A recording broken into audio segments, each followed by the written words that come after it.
Useful Daily Sentences, Part 66. Pre, balita ko dumating na daw ang syota mo. Totoo ba? Dude, I've heard your girlfriend has arrived. Is it true? Oo pre, 2 araw na ang nakalilipas. Yes dude, 2 days ago. Mabuti naman kung ganon. Ano na ngayon ang plano mo? Well, that's great. What's your plan now? Nagpaplano sana akong isurpresa siya bukas. I'm actually planning to surprise her tomorrow. Mukhang magandang plano yan ah.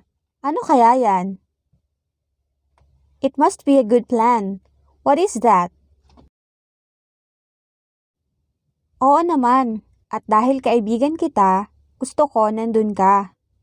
Of course. And since you're my friend, I want you to be there. Ano nga muna yon? What's that first? Gusto ko siyang yayaing magpakasal.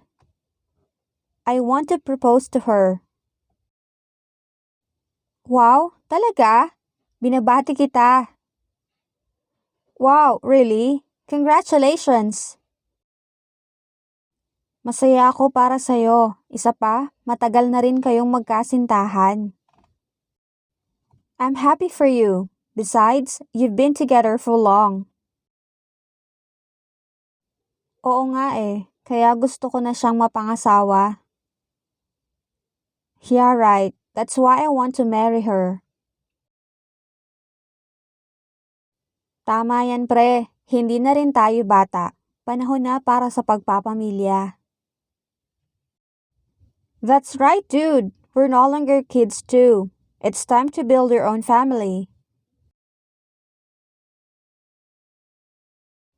Sinabi mo pa, ikaw, kailan ka na mag-aasawa? Yeah right, how about you? When will you get married? Hindi pa ako siniswerte pre. Darating na lang siguro yan. It's not my luck yet, dude. Maybe at the right time. Sabagay, minsan dumadating yan sa di mo inaasahan na pagkakataon. Well, sometimes it comes at an unexpected time. Huwag mo na akong isipin pre. Ang mahalaga, masaya ka ngayon. Don't mind me dude. What matters is that you're happy now. Salamat pre. Kaibigan talaga kita. Thanks dude. You're really my friend. Walang anuman.